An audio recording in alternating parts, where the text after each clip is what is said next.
श्रीमद् भगवद गीता अध्याय 3 श्लोक 20। ठीक है, तो आज हम श्लोक 20 की बात करेंगे और सोचिए कि हम श्लोक 20 तक पहुंच गए हैं और ये अध्याय 3 कर्मयोग की बात हो रही है। लेकिन इससे पहले हमें समझना ये है कि गीता की शुरुआत किस चीज़ से होती है, गीता की शुरुआत कैसे होती है। सबसे पहले हम ये समझेंगे कि गीता क्यों कहनी पड़ी। ठीक है, गीता थोड़ा रिवीजन कर लेते हैं ताकि हम आगे बढ़ सकें, नहीं तो हमें पीछे का मतलब जो हम बता गए वही नहीं समझ में आएगा, आगे बढ़ने से मतलब क्या है। गीता इसलिए शुरू हुई कि वहाँ पे जहाँ युद्ध हो रहा था, ठीक है, कर्म की जब बारी आती है, जब हम ऐसे द्वंद्व स्थिति में फंस जाते हैं, जब हमारी मनोदशा ऐसी हो जाती है कि हम बाहर कुछ और सोच रहे होते हैं और अंदर हमारे कुछ और चल रहा होता है।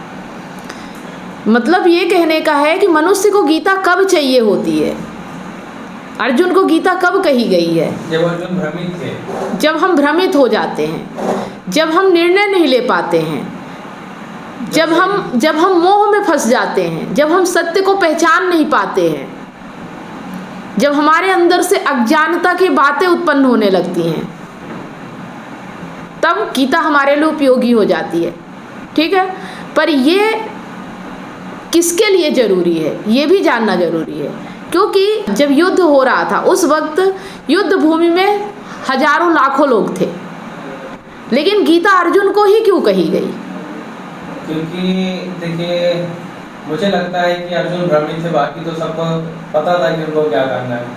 दुर्योधन को पता था कि मुझे लड़ना है, कोई संशय नहीं था उनके मन में। इसी तरह से पांडवों में भी कोई संशय नहीं था, लेकिन अर्जुन को संशय था कहीं न कहीं। अर्जुन को संशय क्यों था? अर्जुन को संशय था कि मैं इनसे युद्ध करूं कि ना करूं, मतलब किस कारण ऐसी स्थिति कब आती है? क्योंकि उसके सामने मोह ग्रसित हो गया था। मोह तो हर व्यक्ति को होता है, संशय किसको होता है? संशय उसको इसलिए था क्योंकि वो सही काम करना चाहता था, लेकिन उसको पता नहीं था कि इस स्थिति में सही क्या है। एक तरफ उसे युद्ध करना भी सही लग रहा था, एक तरफ उसे युद्ध ना करना भी सही लग रहा था। देखो, संशय तब होता है जब हमें बचपन से ये सिखाया जाता है कि सत्य क्या है, असत्य क्या है। ठीक है, सत्य असत्य हम समझते हैं, हम पराया और अपना भी समझते हैं। ठीक है, जिसे ये समझ में आता है क्या पराया है क्या अपना है, जब हमें लोग ये समझा देते हैं क्या पराया है क्या अपना है। मोह कहाँ से आता है? मोह मैं से आता है। मोह जब हम होते हैं तो ही हमारे अपने होते हैं। अहम जो होता है, अहंकार जो होता है, समझ रहे हो? बात उतर रही है दिमाग में कि मोह कैसे आता है। मोह हम पड़ोसियों से तो नहीं कर लेते हैं, हम दुनिया वाले इतने सारे लोग हैं उनसे तो नहीं कर लेते हैं। मोह कहाँ से आता है? मोह अपनों से आता है। तो जब अर्जुन ऐसी जगह पे आके खड़े हो गए जहाँ उनके अपने थे, और जब वो मोह में फंस गए तब उनको ये विवशता आई, क्योंकि अभी तक तो उन्हें समझ में ही नहीं आ रहा था। जब तक हम बाहर काम करते हैं ना, जब तक हम किसी को अपना नहीं समझते, तब तक हमें कोई चीज़ का संशय नहीं होता, हम निष्काम कर्म करते हैं। लेकिन जहाँ मोह आता है वहीं कामना उत्पन्न हो जाती है। तो शुरुआत कैसे हुई? मोह आया और संशय आया। तो मैंने क्या बोला था? ठीक है, मोह आया, संशय आया, तो गीता आई। और जब गीता जब उतरती है तो मोह खत्म होता है। मोह मतलब मोह को नष्ट करने के लिए क्या होता है? आत्मज्ञान। अगर आत्मज्ञान है तो मोह से नाता खत्म हो जाता है, और आत्मज्ञान आ गया तो इंसान निष्कामी हो जाता है। मोह खत्म तो निष्कामी हो जाता है। जब तक मोह है तब तक कामना है। आ रहा समझ में? निष्काम कर्म तभी आदमी कर सकता है जब उसे आत्मज्ञान होगा।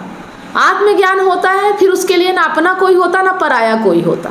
ये अपने और पराये का खेल जब तक चलेगा मोह खत्म नहीं होगा और सत्य नहीं उतरेगा जीवन में। इतनी बात समझ में आ गई? क्रम बाई क्रम चल रहे हैं। मोह को आत्मज्ञान खत्म करता है, मतलब मोह से अज्ञान आता है और अज्ञान को ज्ञान की जरूरत होती है।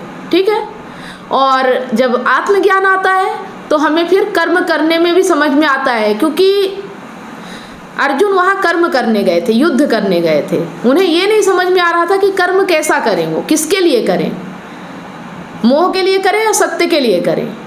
फंस गए थे बीच में। तो हमें सत्य स्पष्ट कब दिखाई देता है? जब हमें आत्मज्ञान आता है। बिना आत्मज्ञान के सत्य नहीं दिख सकता है। लेकिन अब यहाँ पे एक चीज़ और है जो अभी हम इस श्लोक में बात करने जा रहे हैं।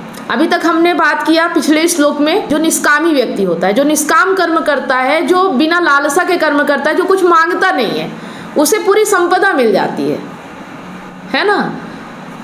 तो अब अर्जुन जो है वो अब प्रश्न करेंगे यहाँ पे कि आपने ऐसा बोल तो दिया कि जो निष्कामी होता है उसे सब कुछ मिल जाता है, लेकिन क्या आप मुझे उदाहरण दे सकते हैं कि ऐसा किसी के साथ हुआ है? मैं कैसे मान लूँ? क्योंकि उन्हें कृष्ण के ऊपर भरोसा नहीं है। अगर कृष्ण बोल रहे हैं तो उन्हें मान लेना चाहिए। और अगर इतना प्रेम होता सत्य से अर्जुन को, तो 1-2 श्लोक में ही वो समझ जाते कि मुझे क्या करना है। लेकिन नहीं समझ में आ रहा है, क्योंकि हर किसी को नहीं समझ में आता। हम पूरी गीता पढ़ ले तो भी नहीं समझ में आता है, ठीक है। इसीलिए हमारे लिए फिर उदाहरण होते हैं। सत्य के लिए वैसे तो किसी उदाहरण को देने की जरूरत नहीं है, सत्य शाश्वत है और दिखता है। लेकिन हमारी आंखें ऐसी होती हैं कि हम सत्य देख ही नहीं पाते हैं, इसलिए फिर कामना हो जाती है। यहाँ भी अभी अर्जुन की कामना ही है कि किसने मतलब निष्काम कर्म करके किसने संपदा हासिल कर लिया है? कोई ऐसा व्यक्ति है तो बताइए।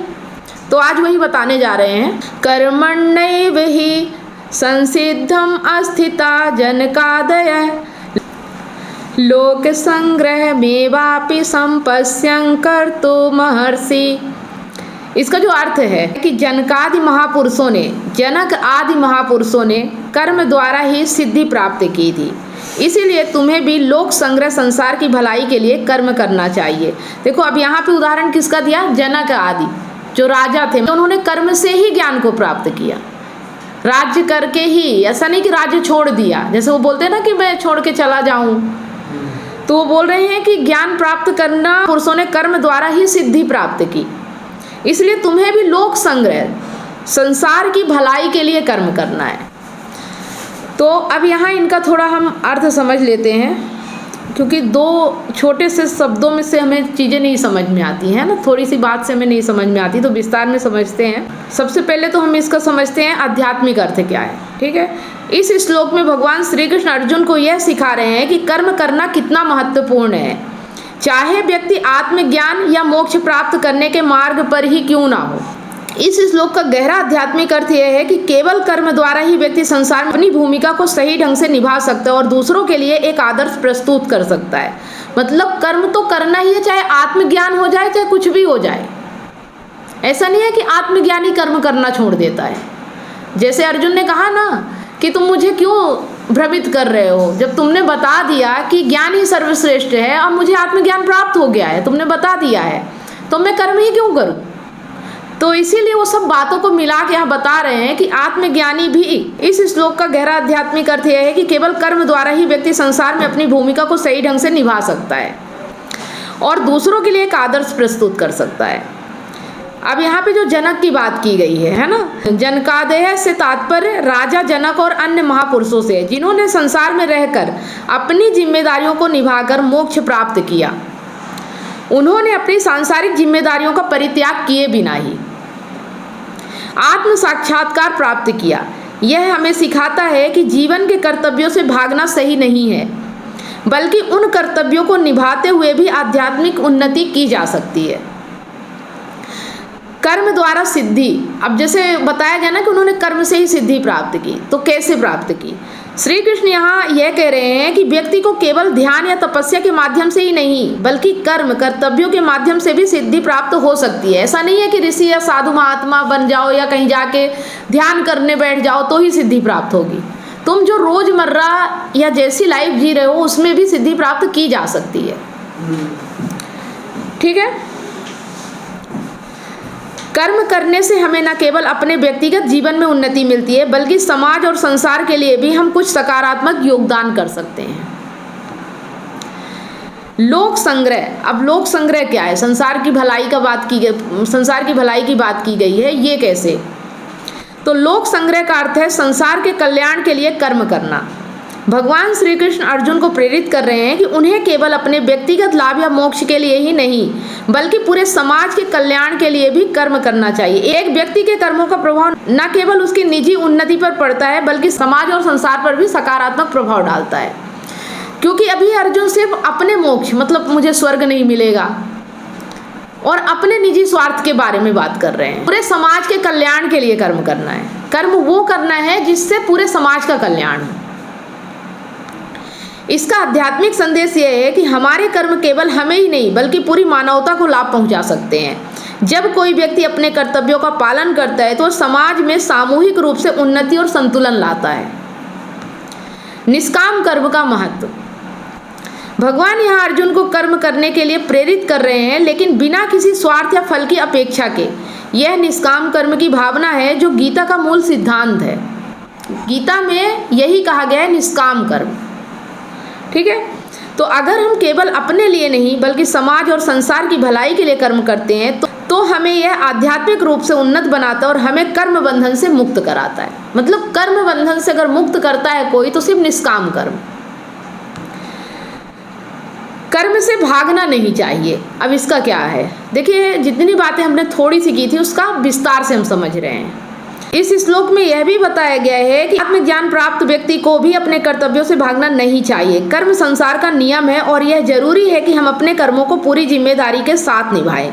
एक राजा, एक गृहस्थ या एक साधु सभी को अपने अपने कर्तव्यों का पालन करना चाहिए। निष्कर्ष पूरे श्लोक का कि कर्म संसार का आधार है और हमें अपने कर्तव्यों को निष्काम भाव से बिना फल की आसक्ति के निभाना चाहिए। जो व्यक्ति अपने कर्मों को इस भावना से करता है वह न केवल स्वयं को उन्नत करता है बल्कि समाज और संसार की भी सेवा करता है। देखो कृष्ण को ये उदाहरण क्यों देना पड़ा, क्योंकि जो आम आदमी होता है ना, अभी अर्जुन भी एक आम आदमी की तरह ही बात कर रहे हैं। आम आदमी बिना उदाहरण बिना चार लोगों को देखे बिलीव नहीं करता है। अगर समझा जाए तो कृष्ण उन्हें जीवन का ज्ञान दे रहे हैं, आत्मज्ञान दे रहे हैं, लेकिन वो कृष्ण को अभी नहीं समझ पा रहे हैं, सत्य को नहीं समझ पा रहे। मतलब इंसान सत्य को इतना जल्दी एक्सेप्ट नहीं कर लेता है। सत्य से प्रेम नहीं होता। वैसे सत्य के लिए तो प्रेम ही काफ़ी होता है, लेकिन प्रेम कम पड़ जाता है और ये संसार हम पे हावी हो जाता है। उन्हें अभी भी गुरु द्रोणाचार्य की याद आ रही, जिन्होंने उन्हें धनुर्विद्या सिखाया है। कृपाचार्य की याद आ रही है कि कृपाचार्य का वध मुझसे हो जाएगा, जिन्होंने उन्हें शिक्षा दी है। लेकिन उन्हें ये नहीं समझ में आ रहा कि जो उनके साथ खड़े हैं वो तो उन्हें जीवन की शिक्षा दे रहे हैं। तब भी वो चिंता भी किसकी कर रहे हैं कि मेरे गुरु, मेरे भाई, मेरे संबंधी। इसका यहाँ पे तात्पर्य यही हुआ कि जो इंसान होता है उसे सत्य के अलावा बाकी और चीज़ें बहुत महत्वपूर्ण लगती हैं। ठीक है, और इसीलिए वो सत्य से इतना दूर होता है। अगर अर्जुन को ये चीज़ें समझ में आ जाती तो जो अध्याय 2 है उसी में समझ जाना चाहिए था, लेकिन अभी भी वो उदाहरण मांग रहे हैं, बातें कर रहे हैं, बहस कर रहे हैं और अभी भी उन्हें सही चीज़ नहीं समझ में आ पा रही है। तो सोचो कि जब कृष्ण के साथ रहने पे अर्जुन को ये चीज़ें नहीं समझ में आ रही। हम भी बोलते हैं हमें गीता समझ में आ गई, लेकिन गीता तब समझ में आती है जब आपके कर्मों में दिखना शुरू हो जाती है। यहाँ भरने से गीता से मतलब नहीं है कि आपको श्लोक बहुत अच्छे से आ गया है, आपने मेरी जो मैंने बातें बताई उसे बहुत अच्छे से रट लिया है। इससे गीता समझ में नहीं आती है। गीता समझने का मतलब है कि आपके कर्मों में गीता उतरनी चाहिए, आपकी ज़िंदगी में उतरनी चाहिए। समझ में आ रहा है ये बात? क्या समझ में आया? कुछ बता सकते हैं कि अभी जितनी बातें हमने की इससे आपने क्या समझा और इसे हम अपने जीवन में अप्लाई कैसे कर सकते हैं? नहीं, हमें भी उदाहरण चाहिए। आपको समझ में आ गया, हमें भी उदाहरण चाहिए। हमने अभी उदाहरण देके समझाया, हमें भी उदाहरण चाहिए कि आपको समझ में आ गया। देखिए भी आपने जिस तरह बताया कि अर्जुन उदाहरण मांग रहे हैं, उसी तरीके से हम भी जीवन में, जैसे कि मैंने देखा कि कहीं आदमी जाता भी है तो वो एकांत से डरता है। उसे अगर कहीं भीड़ नहीं दिखती तो वो वहाँ जाना पसंद नहीं करता। जैसे कि अगर वो कोई चीज़ खरीद भी रहा है ऑनलाइन तो देखता है कि इसको कितने लोगों ने खरीदा। कोई पिक्चर अगर देखने जा रहा है तो ये देखने जाता है कि इसको कितने लोगों ने देखा, कितनी इसने कमाई की। ये वो पिक्चर सही है, अच्छी है या बुरी, वो किस पिक्चर अच्छी है बुरी वो देख के नहीं बताता, वो लोगों को ही देख के समझ जाता है कि अगर ज़्यादा लोग जा रहे हैं तो अच्छी पिक्चर होगी और कम लोग जा रहे हैं तो बेकार पिक्चर। हो सकता है पिक्चर अच्छी हो लेकिन लोगों का इंटरेस्ट ना हो उसमें। तो यही समझ में आ रहा है कि हमारा मन जो होता है वो अकेले चलने से डरता है, किसी मार्ग पर उसको उदाहरण चाहिए होते हैं ताकि वो ये विश्वास ले सके कि अगर लोगों ने किया तो मैं भी कर लूँगा। लेकिन अकेले चलने का जो साहस होता है वो बहुत कम होता है लोगों में। इसीलिए अर्जुन भी यहाँ पर सोच रहे हैं कि ये बात तो सही कर रहे हैं लेकिन अगर निष्काम कर्म करके मेरा कुछ नहीं हुआ, मुझे स्वर्ग नहीं मिला, मतलब कामना अभी भी बची हुई है और वो सोच रहे हैं। कृष्ण कह रहे हैं कि अगर तुम निष्काम कर्म करोगे तो तुम्हें पूरी संपदा मिल जाएगी। वही। लेकिन उनको लगता है कि क्या सभी लोग पागल हैं जो कामना के पीछे भाग रहे हैं? मैं ही अकेला बिरला हूँ जो ये मुझे पकड़ के बता रहे हैं, समझा रहे हैं कि तुम निष्कामी हो जाओ।